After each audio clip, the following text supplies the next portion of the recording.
The recent news about the manipulation of the London interbank offering rate is not just another scandal. That several highly paid bankers engaged in defrauding the system, that regulators failed to live up to their duties, and that a good number of the people of the transatlantic community were screwed over yet again by a bunch of fat cats are not just another scandal. However, the LIBOR scandal, as it's being called, or LIBORgate, is coming to be known as something entirely different, in fact. The effects of what is now coming to the surface are severe and the implications far-reaching. What the American people are witnessing now with respect to the breaking news about LIBOR is an obituary announcing the death of the London-based transatlantic financial system, and its funeral is not far behind. The manipulation or the abuse of a financial instrument that adjusts interest rates for interbank lending is not the problem per se. The existence and the operation of LIBOR itself is a stunning indictment of our entire monetary financial system as it's been shaped since its introduction.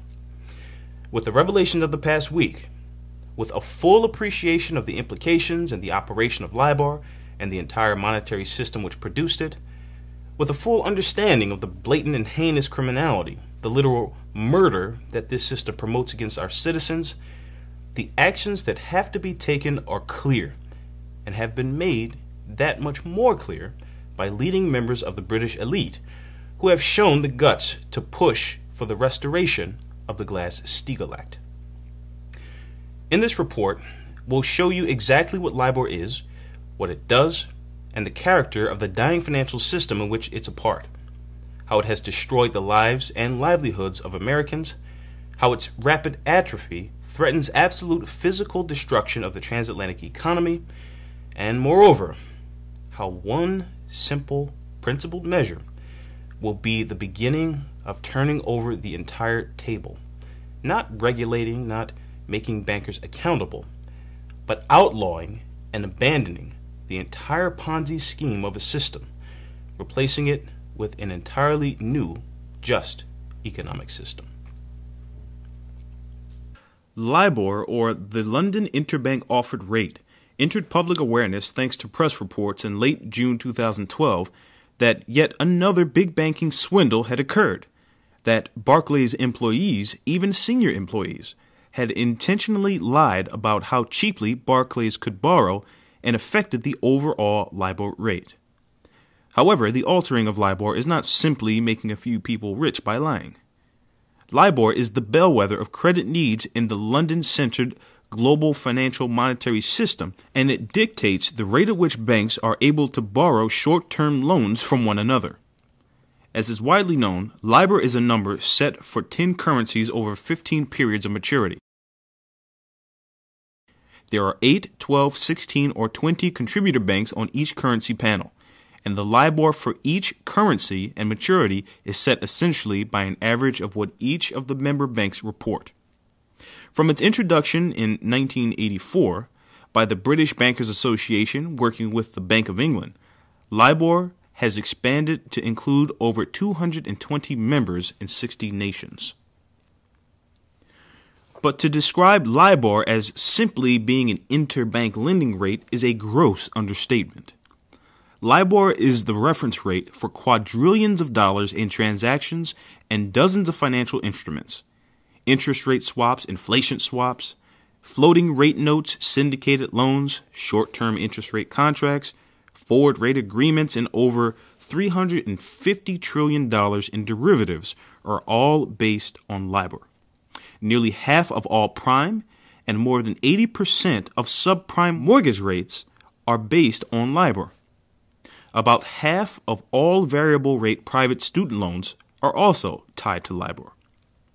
Sitting at its center in London, LIBOR is perhaps the single most significant and far-reaching instrument in the entire financial system, with nearly every financial asset, and therefore every physical aspect of our productive economy, currently tied to a financial asset directly or indirectly affected by LIBOR.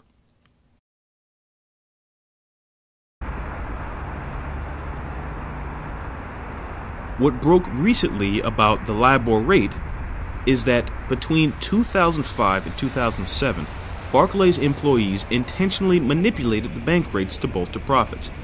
That employees coordinated with employees of other banks to alter their rates as well. Then later, Barclays submitted artificially low rates at the height of the 2007-2008 crisis to imply that Barclays was healthier than it was.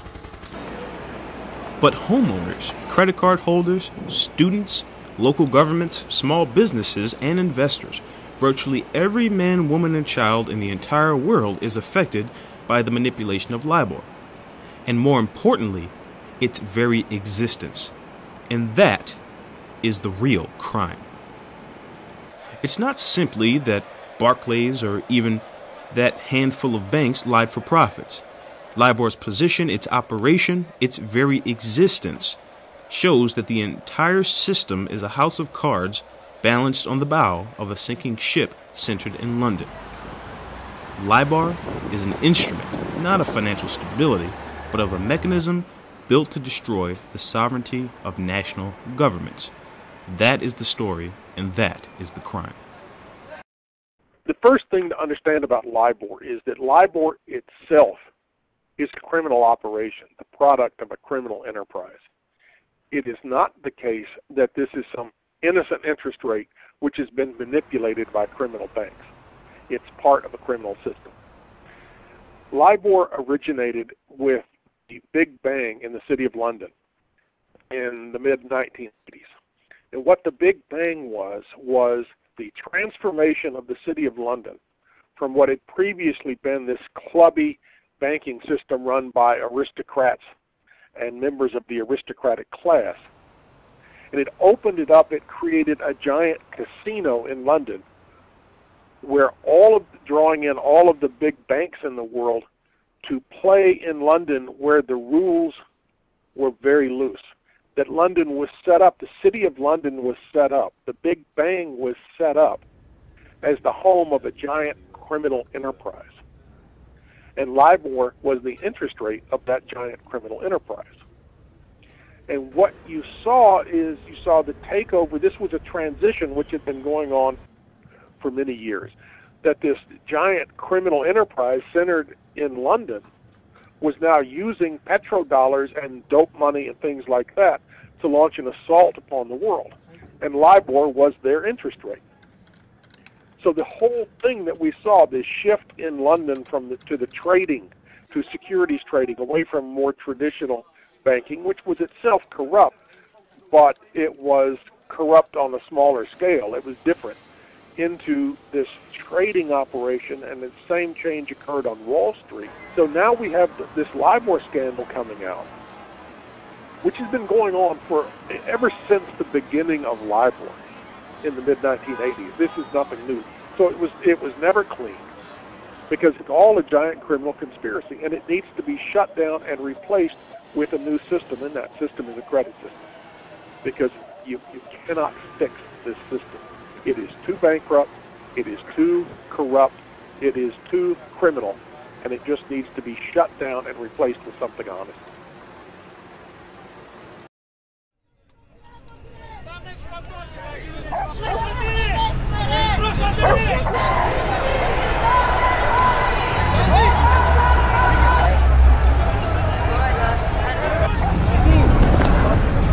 As of this report, there is no state or city that has been unaffected by the collapse in revenue and investments into the daily functions of cities and states.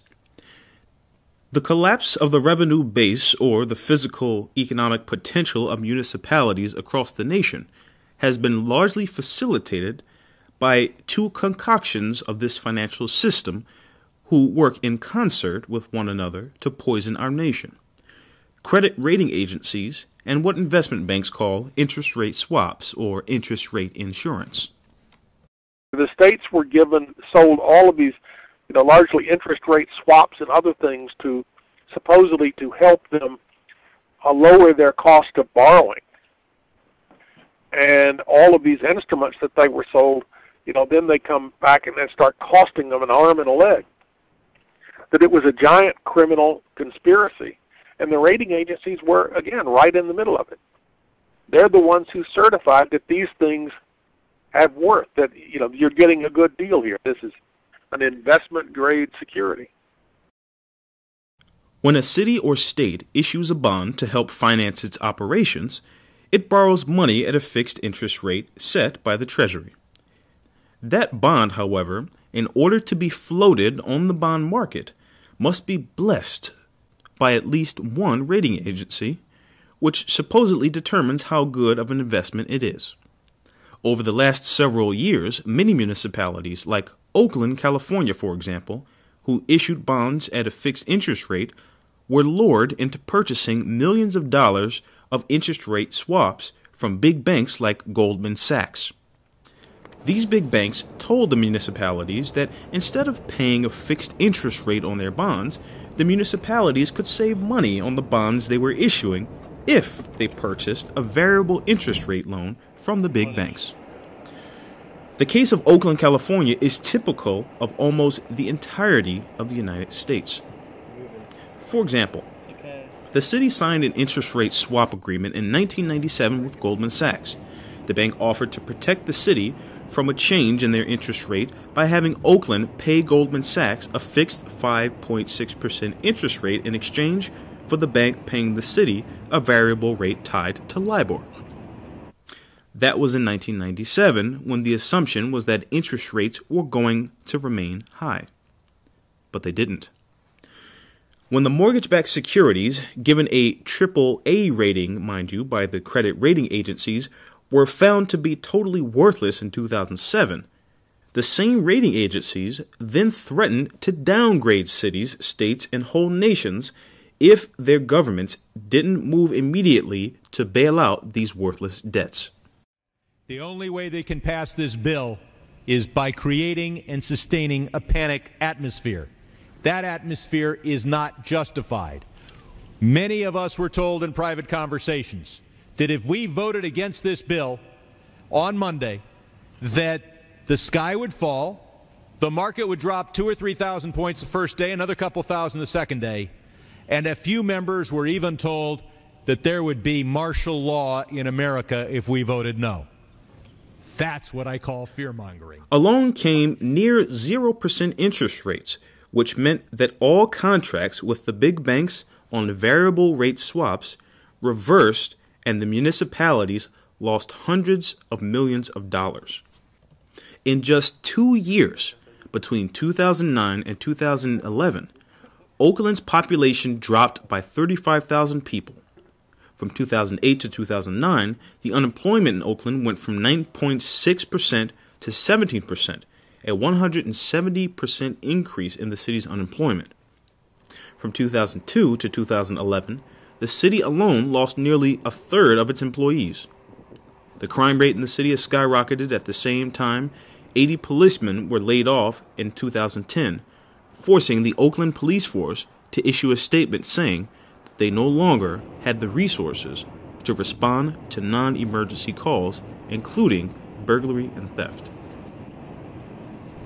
This social component should not be overlooked. And when these numbers are added up for hundreds, maybe even thousands of cities, municipalities, school districts, and pension funds across the country, the totals add up to tens and hundreds of billions. And this number doesn't even include the estimated $10 trillion in mortgages and other loans whose rates and returns are also linked to LIBOR. Furthermore, this ripoff is not even merely limited to the United States and Britain. This stripping of the physical economy has been done globally, with LIBOR at its core mechanism, determining the prices that people and corporations all around the world pay for loans and receive their savings. In fact, Euribor for Europe, Tibor for Tokyo, HIBOR for Hong Kong, and other rates used in different countries were all created based on the original LIBOR rate. Reflecting the whole scope of this global rigging operation, Canada, America, Japan, the EU, and Switzerland, besides the United Kingdom and the United States, have initiated the investigations into the LIBOR case.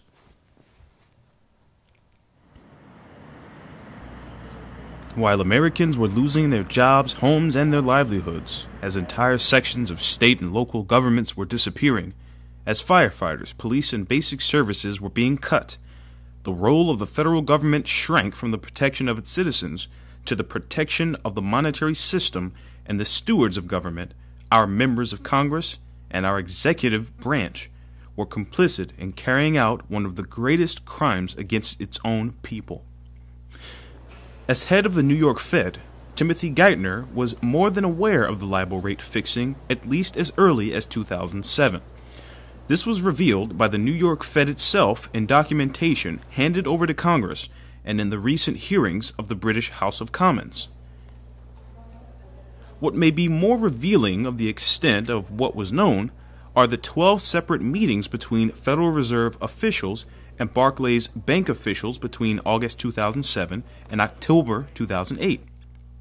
One of these meetings occurred on October the 10th, 2008, 5 months after Geithner's memo to the Bank of England, with none other than former Barclays CEO Bob Diamond. Although the subjects of these meetings have not yet been revealed, an entry in Tim Geithner's calendar for April the 28th, 2008 lists a meeting on the subject of, quote, fixing LIBOR. The meeting included not only Geithner, but also at least 8 other senior Fed staffers, including William Duffy, who succeeded Geithner at the New York Fed, and also a senior Fed economist, James McAndrews. The presence of McAndrews is very telling as to what the subject of not only this meeting was, but others. 3 months after the April 28th meeting, McAndrews published a report questioning whether or not the LIBOR rate was being manipulated, perhaps a testament to what he witnessed in the meeting with Tim Geithner. As was revealed in emails to Mervyn King, it is highly probable that Timothy Geithner knew about the LIBOR fixing going all the way back to 2007. The fixing of LIBOR continued through 2007 and 2008, and in all likelihood up until just a few months ago, just as the scandal was hitting.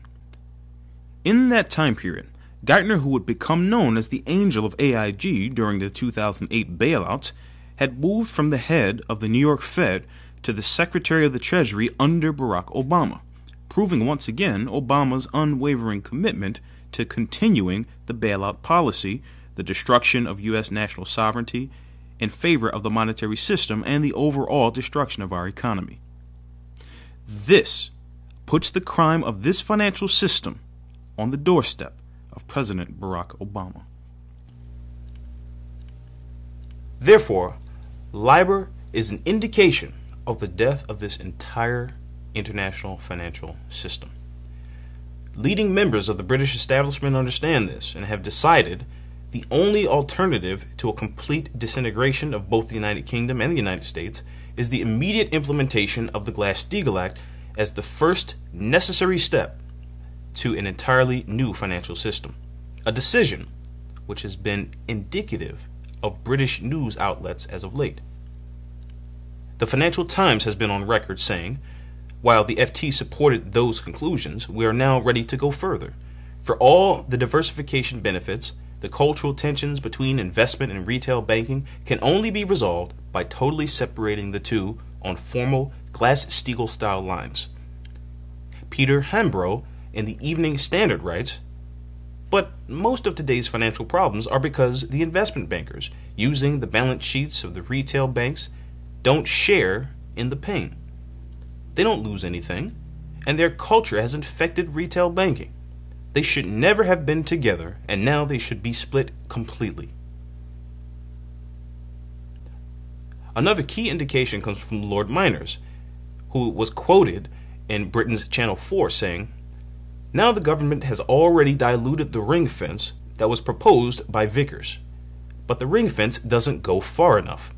We need to go with what is known as a Glass-Steagall model, which is a complete separation. What must be understood is that this financial system's existence, its manipulation, and its effects show conclusively that the system itself, in which LIBOR is merely a part, is a massive criminal enterprise which must be shut down. Reestablishing the Glass-Steagall Standard as law defines the activities, the operations, the manipulations of LIBOR, and the complicity of government officials in the maintaining of this activity as illegal and punishable. The Glass-Steagall Standard establishes an absolute legal barrier against the government's allowing for these activities. It clearly defines that speculative activities and investment banks have no access to the deposit banking and the commercial sector. It allows the trillions of illegitimately established debt to be expunged and all bailout activities, all connection of the investment sector to the physical economy be severed.